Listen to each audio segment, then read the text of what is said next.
So now that we have our existing ground surface created, what we're going to do is we're going to create now some feature lines. I'm going to go back to 2D wireframe and go back to my top view. On the top view is where I'm going to do all my design work. And to do that, we're going to use feature lines. Now, a technique that I want you to use is I want you to create a layer. The layer that I want you to create, we're going to name it 3D feature lines. And as far as the color, let's go ahead and pick a color that's none of the colors that exist already. So no reason in particular. I'm just going to go with color number 30 so that it looks different than all the other colors that we have. That way, when I'm drawing feature lines, I can see them on the screen.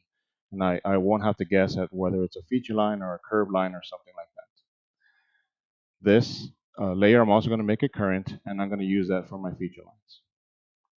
So for my feature lines, what I'm going to do is I need to show my menu bar. The way we get to that is by clicking on this icon to show menu bar if it's not there already. You can actually hide it back and you can show it on your screen. The reason for that is because the tool that I'm going to be using is under grading under draw feature lines. Even though these will probably be built into the ribbon, which is this area, my preference is to use these pull downs. Plus it gives you some extra commands that you can use. So under grading, I'm going to go draw feature line. So the feature line, I'm going to leave everything default with the exception of changing the layer. So instead of creating the layer into layer 0, I'm going to use my current layer, which is why I made the 3D feature lines my current layer on the previous step. That way my feature lines I draw are under the current layer. Hit OK. So to start with, I'm going to draw a feature line along the edge of the pavement. Now, if you notice, when I'm moving around the edge of the pavement, there's some endpoints. So then what I'm going to do is I'm just going to simply trace the endpoints of the edge of pavement from this endpoint. And notice that it says an elevation of 0, and that's correct. I don't have an elevation assigned yet, so I'm going to leave it at 0, hit enter.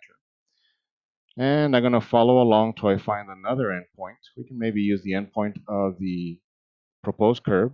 Again, no elevation, no grade, so I'm just going to hit enter and continue. I'm going to go to another endpoint. I guess I found this intersection. We'll go with that one. As long as it's being traced right along the edge of the existing pavement, I'm going to continue with that one. Enter. And I guess we'll just find another endpoint somewhere here. Okay, I found this intersection here.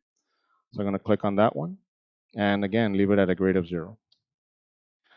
So this feature line that I just drew, now I need to assign it and attach it to the surface. What I mean by that is if I click in 3D, the feature line is not up in here on the surface, it's actually at elevation 0.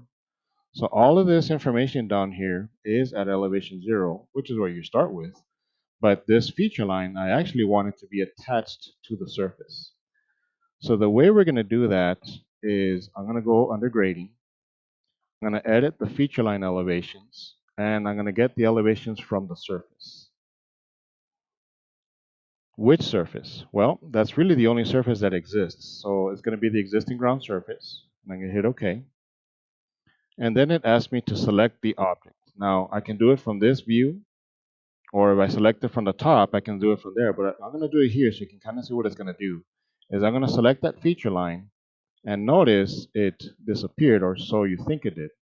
But what it did is it actually linked it to the surface and placed it along the surface. So you notice that it now interpolated between the 10 and placed that feature line right on that surface, which is going to be our reference line for our grading design. So if I go back to the top view, you notice it looks like it might not have moved. But the thing is, it actually did move, but it moved vertically. It moved from the 0 elevation down in here once I went to grading elevations and elevations from surface, and it moved it from this edge up to the surface at this one. On the next video, I'll show you how we're going to start creating the design with our proposed grades.